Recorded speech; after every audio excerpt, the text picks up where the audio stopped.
Ternyata dia menemukan ibunya telah dibunuh. Tangannya terikat, tubuhnya telanjang terbaring di genangan darah. Anehnya, gadis itu melihat darah yang memenuhi lantai. Tidak hanya tidak takut, dia bahkan dengan gembira mengatakan, "Ibu, aku sudah pulang." Karena dia yang cerdas menyadari bahwa pembunuhnya belum pergi. Namun tidak disangka, tindakan yang dia ambil malah menyelamatkan nyawanya. Gadis itu dengan santai meletakkan tasnya di atas meja.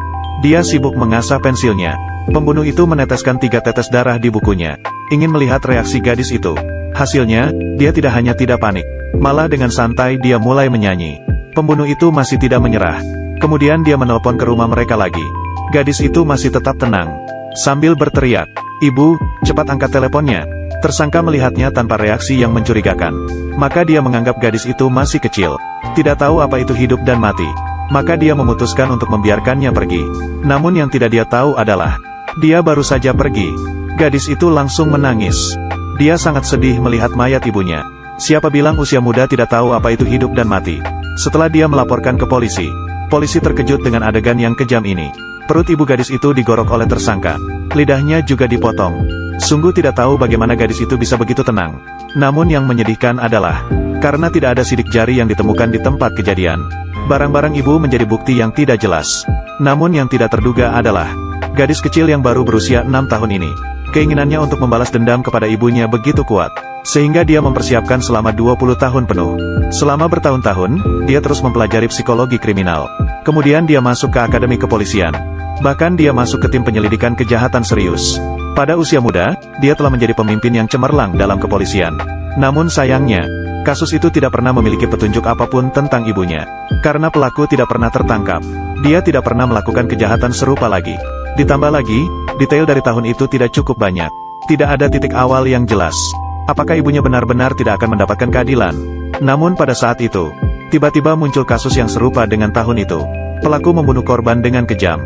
Tidak hanya menusuk perutnya, tetapi juga memotong lidahnya. Bahkan jejak semprotan darahnya sama persis dengan 20 tahun yang lalu. Semuanya sama persis seperti 20 tahun yang lalu. Kenangan indah gadis itu tiba-tiba muncul dalam pikirannya. Seolah-olah kembali ke hari ibunya meninggal. Dia semakin yakin bahwa pelaku tahun itu kembali beraksi. Setelah menemukan tempat kejadian, Mei dengan cepat mengikuti jejak pelaku. Dia menyimpulkan ciri-ciri fisik pelaku. Pelaku adalah pria dewasa yang kuat. Usianya sekitar 50 tahun. Dia memiliki sifat tenang dan sabar. Dan dia sangat sombong dan congkak. Dari saat itu, dia menelpon ke rumahnya untuk melihat. Dia mungkin akan melakukan hal yang sama seperti tahun lalu. Kemungkinan besar dia akan menelepon kembali. Atau mungkin dia akan kembali ke tempat kejadian. Dia akan terus mengagumi karyanya sendiri. Orang seperti ini memiliki kekurangan fisik atau mental tertentu. Itulah mengapa dia menggunakan pembunuhan untuk memuaskan dirinya sendiri. Setelah memiliki petunjuk, dia segera membuat rencana. Dia memerintahkan satu tim untuk tetap berjaga di tempat kejadian. Untuk melihat apakah pelaku akan kembali ke sini. Perhatikan orang yang berperilaku aneh secara khusus. Sementara tim lainnya mengikuti Mei kembali ke kantor polisi dan menunggu telepon. Semuanya seperti yang dia duga. Pelaku menelepon di tengah malam. Yang aneh adalah, dia tidak mengucapkan sepatah kata pun. Dia hanya memutar suara yang menusuk telinga. Kemudian dia segera menutup telepon dengan tergesa-gesa. Meskipun durasi panggilan sangat singkat, namun polisi berhasil melacak lokasi mereka berdasarkan sinyal. Setelah mendapatkan alamat pelaku, Xiao Mei memimpin tim dan segera berangkat. Namun tak disangka, ketika mereka tiba, pelaku sudah menghilang entah kemana. Polisi menemukan banyak jarum suntik di dalam rumah, dan 4 lidah yang dipotong. Jelas ini adalah sarang pelaku. Namun Xiao Mei merasa ada yang tidak beres. Semuanya terlalu mulus. Sepertinya pelaku dengan sengaja membuat mereka menemukannya. Namun sampai saat ini juga satu-satunya petunjuk. Hanya bisa memulai dari petunjuk ini. Dia memerintahkan bawahannya untuk segera memeriksa pemilik rumah ini. Mungkin bisa menggali lebih banyak informasi. Namun pada saat itu, tim lain membawa kabar baik. Ketika mereka sedang patroli, mereka menemukan seseorang yang mencurigakan ingin pergi ke tempat kejadian.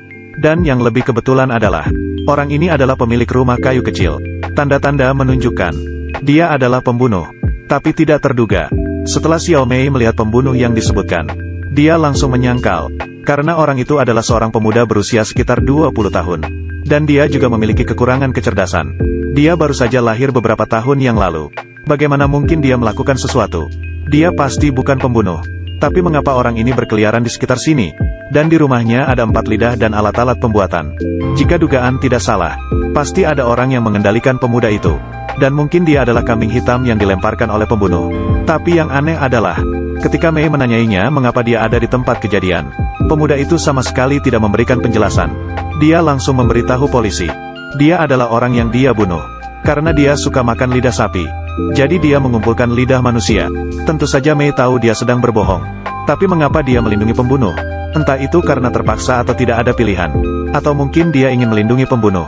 Namun yang tidak terduga adalah, sebelum sempat mencari tahu apa yang terjadi dengan Mei Dao Jingzuo, pemuda itu tiba-tiba bunuh diri dengan pisau di dalam penjara. Ketika ditemukan, dia sudah mati. Perkembangan situasi sampai sekarang menjadi semakin rumit dan membingungkan.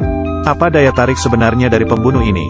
Bukan hanya membuat orang lain menjadi kambing hitam, tapi juga membuatnya rela bunuh diri. Sekarang orang itu sudah mati. Ini berarti petunjuknya putus lagi. Terlihat bahwa situasinya semakin sulit. Tapi sayangnya, pada saat ini, telepon tiba-tiba memberikan harapan baru.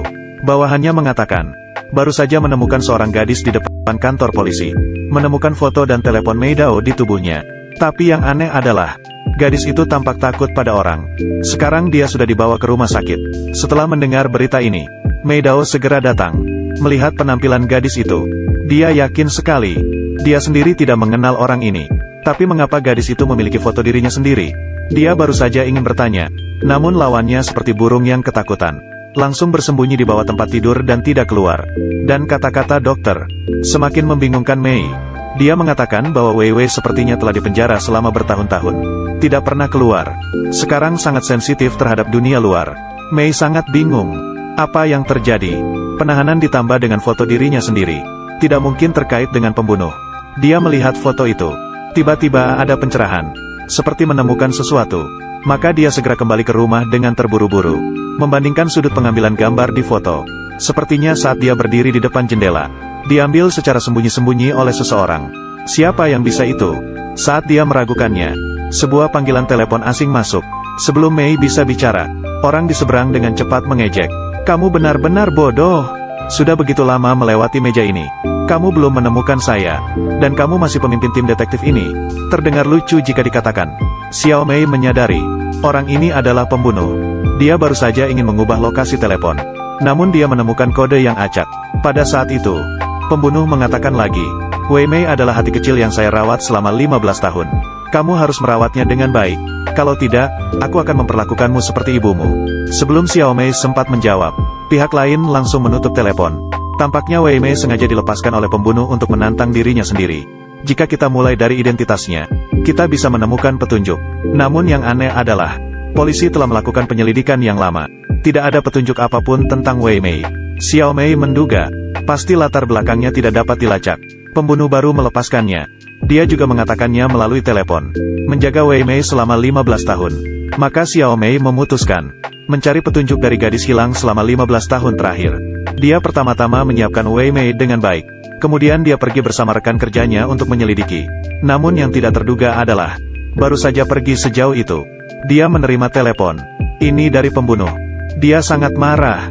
Menanyai Xiao Mei mengapa dia memasukkan Wei Wei. Ditempatkan bersama dengan pria yang bau. Karena begitu, maka tunggulah kematianmu. Xiao Mei menyadari situasinya tidak baik. Dengan terburu-buru, dia kembali. Namun sudah terlambat. Setelah dia membuka pintu kamar, yang terlihat adalah mayat rekan kerjanya.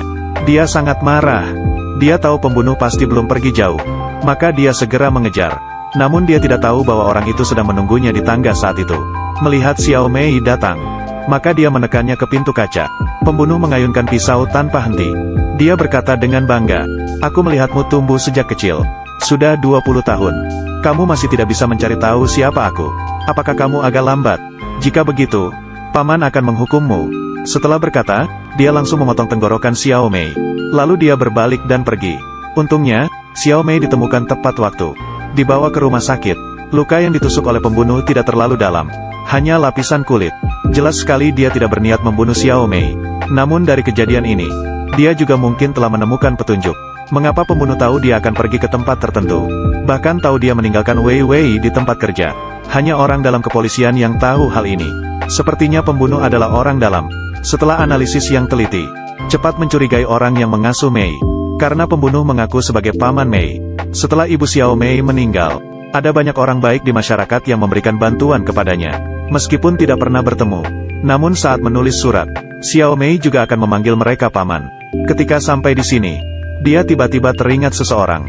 Orang tersebut sangat peduli dengan Mei, bahkan melebihi orang yang mengasuh lainnya.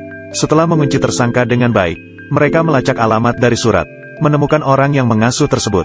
Namun yang tidak terduga oleh semua orang adalah, dia ternyata adalah Kapten Lao Bai. Ribuan perhitungan, jutaan perhitungan. Tidak pernah terpikirkan bahwa dia yang baik hati dan penuh kasih. Ternyata dia adalah pembunuh. Lao Bai juga tidak menyangkal. Dia langsung mengaku di tempat. Namun belum keluar dari kantor polisi, suami korban langsung keluar. Satu pisau mengakhiri hidupnya. Meskipun orang itu sudah mati, tapi dia sudah mengakui sendiri. Dan dia mengatakan motif pembunuhan. Karena dia terbawa emosi saat itu. Maka kasus ini resmi berakhir. Xiao Mei juga menemukan pembunuh ibunya. Tapi dia masih merasa ada yang tidak beres. Pada malam hari, Xiao Mei sedang tidur. Tiba-tiba ada seorang pria misterius mengambil jarum suntik dan menyuntikkan. Dia belum sempat bereaksi, lalu pingsan. Ketika dia bangun lagi, Xiao Mei sudah terikat. Di sekitarnya ada beberapa gadis yang ditawan. Dan orang ini di depanku, ternyata adalah pacarnya yang 15 tahun lebih tua, Huang Yongnian. Dia adalah atasan di kantor polisi, karena sering membantu saya dalam pekerjaan. Setelah beberapa kali bertemu, kami menjadi pasangan. Tidak pernah terpikirkan bahwa Xiao Mei akan seperti ini. Mencegah pencuri di rumah sulit. Huang Yongnian berkata dengan sombong. Ini adalah tempat ibumu dibunuh tahun itu. Saya telah merenovasi kamar ini, mengurung semua gadis di sini. Tempat yang paling berbahaya ternyata paling aman. Kamu belum pernah pulang sejak bertahun-tahun. Xiao Mei melihatnya dengan tidak percaya. Kemudian Huang Yongnian berkata lagi. Dahulu aku menyukai seorang gadis. Tapi dia tidak menyukai saya. Apakah kamu tahu perasaan mencintai tapi tidak bisa memiliki? Jadi, dengan marah, saya membunuhnya dengan memukulnya, membuang mayatnya ke sungai. Tapi tidak terduga, polisi tidak pernah menemukan saya. Sampai sekarang, orang itu masih buron. Sejak saat itu, saya mulai menyukai perasaan membunuh. Ibumu adalah orang kedua yang saya bunuh. Saat itu saya tidak memiliki pengalaman apapun, hanya menghapus sidik jari di tempat kejadian. Tapi polisi-polisi itu benar-benar lucu. Jika tidak menemukan petunjuk, mereka akan menyerah. Mereka tidak bertanggung jawab. Itu sebabnya, itulah mengapa saya terus membunuh.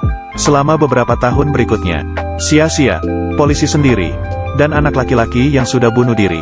Mereka sama seperti saya, mereka juga suka sensasi membunuh. Jadi kami bertiga, kami mengambil anak korban dan membesarkannya sendiri. Setelah dibesarkan, kami membunuhnya. Mayat yang bisa kamu lihat, itu sengaja kami lepaskan. Yang tidak terlihat sebagian besar telah hancur. Tapi sayang sekali, dua pasangan yang paling sempurna sudah mati. Jadi kalian juga ikut menguburkan diri bersama-sama. Setelah berkata begitu, dia mengambil pisau. Dia menusuk punggung gadis itu. Dia tidak ragu sedikit pun. Dia terus membunuh beberapa orang. Xiao Mei benar-benar hancur. Dia terus-menerus mengganggu Huang Yongnian. Dia berteriak dengan marah. Kamu bukanlah pria sejati. Begitu kata-kata ini diucapkan, benar-benar membuat Huang Yongnian marah. Bisa mengatakan apa saja. Mengatakan bahwa saya bukan pria. Ini benar-benar tidak bisa ditoleransi. Huang Yongnian datang ke samping Xiao Mei dengan membawa pisau runcing. Dia mendekat dan memukul Xiao Mei dengan keras beberapa kali.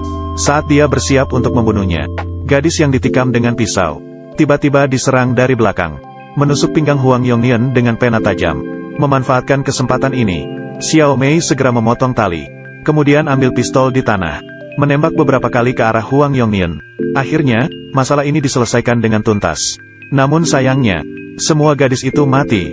Meskipun dia membalas dendam untuk ibunya. Namun dia tidak merasa senang sedikit pun.